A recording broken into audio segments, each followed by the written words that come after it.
ನಮಸ್ತೆ ಫ್ರೆಂಡ್ಸ್, ಎಲ್ರಿಗೂ ಸಹ ಗುಡ್ ಮಾರ್ನಿಂಗ್ ಅಂತ ಹೇಳ್ತಾ ನಾವು ಈ ದಿನ ಕನ್ನಡ ವರ್ಣಮಾಲೆಗಳ ಬಗ್ಗೆ ತಿಳಿದುಕೊಳ್ಳೋಣ. ಕನ್ನಡ ವರ್ಣಮಾಲೆಗಳಲ್ಲಿ ಒಟ್ಟು 49 ಅಕ್ಷರಗಳಿವೆ.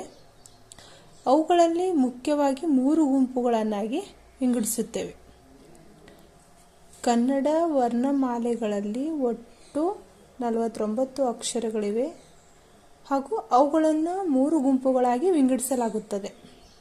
ಸ್ವರಗಳು, ಯೋಗವಾಹಗಳು, ವ್ಯಂಜನಗಳು. ಸ್ವರಗಳು ಅಂದರೆ ಸ್ವತಂತ್ರವಾಗಿ ಉಚ್ಚರಿಸಲಾಗುವ ಅಕ್ಷರಗಳನ್ನು ಸ್ವರಗಳು ಎನ್ನುತ್ತೇವೆ. ಸ್ವತಂತ್ರವಾಗಿ ಉಚ್ಚರಿಸಲಾಗುವ ಅಕ್ಷರಗಳನ್ನು ಸ್ವರಗಳು ಎನ್ನುತ್ತೇವೆ.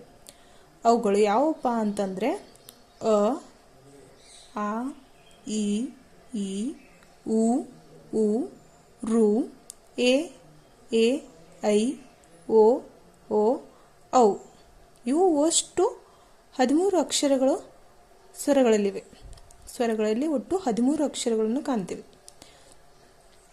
ಹಾಗೆ ಯೋಗವಾಹಗಳು 2 ಕಾಣ್ತೀವಿ. ಒಂದು ಅನುಸ್ವಾರ, ವಿಸರ್ಗ. ಯೋಗವಾಹಗಳು 2 ಅನುಸ್ವಾರ, ವಿಸರ್ಗ. ಅವುಗಳನ್ನು ಈ ಒಂದು ಗುರುತುಗಳಲ್ಲಿ ನಾವು ಸೊನ್ನೆ ಅಂತ ಹೇಳ್ತೀವಲ್ವ, ಆ ರೀತಿ ಗುರುತಿಸ್ತೇವೆ. ಹಾಗೆ ಸ್ವರಗಳಲ್ಲಿ 2 ವಿಧ. ಈ 13 ಸ್ವರಗಳಲ್ಲಿ ಮತ್ತೆ 2 ವಿಧಗಳನ್ನು ನಾವು ಕಾಣ್ತೀವಿ.